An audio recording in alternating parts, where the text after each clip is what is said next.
Ok, salut, j'espère que ça va bien. On se retrouve pour une nouvelle vidéo et je suis vraiment content de pouvoir parler de ça aujourd'hui. Il y a quelque chose qui se passe au Québec. Il y a quelque chose qui se passe au Québec. La vague du végétalisme a pris une ampleur incroyable depuis les 5 dernières années. Puis au Québec, ça s'en vient tranquillement. Il y a une petite vague qui s'en vient. Puis je suis vraiment content. Il y aurait probablement une pénurie de tofu au Québec. Oui, t'as bien entendu, une pénurie de tofu au Québec. Avant qu'on commence la vidéo, mon Instagram c'est Lou Leclerc, tu peux aller voir qu'est-ce que je fais, tu peux aller t'abonner, tu peux t'abonner sur YouTube parce qu'il y a beaucoup d'autres vidéos qui s'en viennent. Oh my god, on a des choses à parler. Tu peux laisser un petit pouce bleu, ça me ferait vraiment beaucoup plaisir, puis ça m'aide beaucoup. Tout d'abord, je tenais à dire que moi, personnellement, ça fait 7 ans que je suis dans mon processus végétaliste. Je dis processus végétaliste parce que tranquillement, j'ai commencé à changer mon alimentation, j'ai commencé à prendre conscience de qu'est-ce que je faisais, de mes choix de vie à tous les jours, puis je me suis rendu compte que ça me faisait du bien, fait que j'ai continué là-dedans. Donc voilà, on va commencer dans le vif du sujet. On va aller voir ça ensemble. Pénurie de beurre. Non. Ok, c'est là, pénurie. Oups. En tout cas, pénurie de tofu au Québec. Marie-Ève fournit agroalimentaire. Ok, on va commencer par la première. On va commencer par le premier lien. La presse, ok, la presse quand même. Pénurie de tofu au Québec. Oh my god, c'est une producteur de tofu. Ok. Incapable de soutenir la demande. Incapable de soutenir la demande. Wow, je sais pas si ça vient de Jean-Philippe. Jean-Philippe, récemment, il a fait les cuisines de Jean-Philippe. Il a sorti un livre de recettes, les cuisines de Jean-Philippe. Puis, dans ses vidéos récemment, il proposait aux gens d'aller acheter du tofu pour faire des nouvelles recettes qu'il proposait sur Instagram. Puis, il paraît qu'il y a des gens qui disaient qu'il n'y avait plus de tofu dans les supermarchés. Donc, le producteur québécois Unisoya investira plusieurs millions de dollars dans l'agrandissement de son usine afin d'augmenter sa capacité en production. Yes! Yes, c'est une bonne nouvelle, mesdames et messieurs, c'est une bonne nouvelle. Les Québécois qui mangent du tofu s'en rendent bien compte. Les ruptures de stock dans les commerces se font de plus en plus. J'en reviens pas, c'est donc bien drôle. À bout de souffle, les deux principaux fabricants de la province, Unisoya et Soyari, doubleront leur capacité de production d'ici la fin de l'année. Doubleront leur capacité de production, ça c'est vraiment une bonne nouvelle.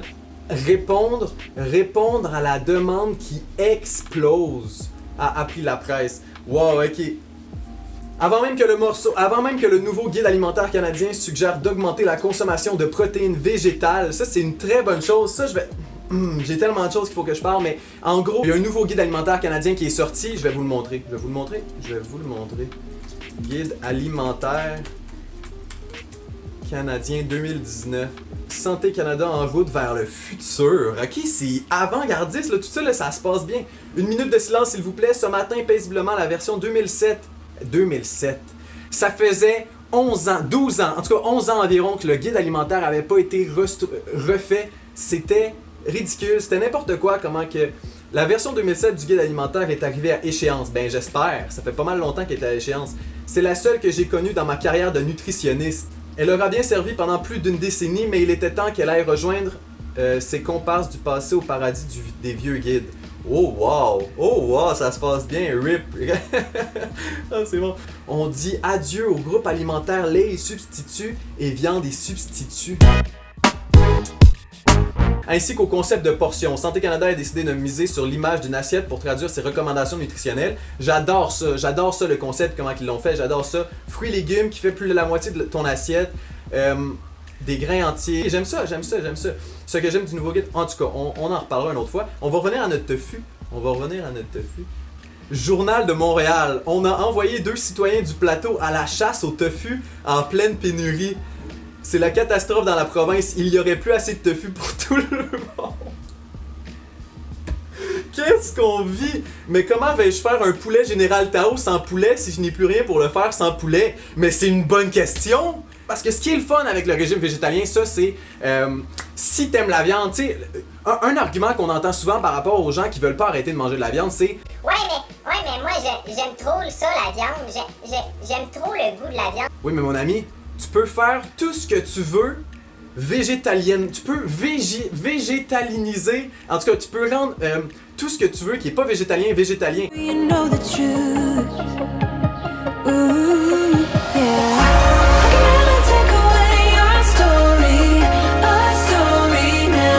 Par exemple ici, un poulet Général Tao sans poulet, tu prends du tofu. Je vais faire une autre vidéo, on va faire des vidéos de recettes ensemble, ça va être cool. Oh wow, c'est ça un vlog de tofu les amis. Ok, mais je suis vraiment content. Je pense qu'on a fait le tour, pénurie de tofu. Pénurie de tofu au Québec. Salut, bonjour. Question Facebook, pénurie de tofu. Tout le monde parle de la pénurie de tofu. Je suis vraiment excité. J'ai hâte de voir d'autres nouvelles comme ça. Ça, c'est le genre de choses qui m'attire parce que on peut vraiment avoir du fun quand on se rend compte que les tendances sont en train de changer puis que les gens sont en train de se rendre compte de la vérité puis de qu'est-ce qu'on peut apprendre. Ok, en gros, ça se passe bien pour le tofu. Puis si ça se passe bien pour le tofu, ça veut dire que ça se passe bien pour le côté végétaliste. Parce que les gens comprennent que la première source de protéines, tu peux aller la chercher à plusieurs endroits. Je suis vraiment excité pour ce qui s'en vient. Puis je tiens à dire que j'avais pas regardé sur internet encore avant, maintenant. Puis je trouve ça le fun de partager mon apprentissage puis un peu des nouvelles comme ça avec toi. En même temps de les apprendre, je trouve ça cool. Donc merci beaucoup. Si t'as aimé ça, ça pourrait vraiment beaucoup m'aider si tu laisses un petit pouce bleu en bas dans la vidéo. Ça prend juste 0.5 secondes.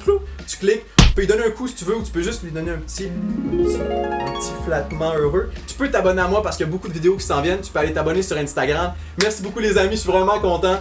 À bientôt. Yes! Yes!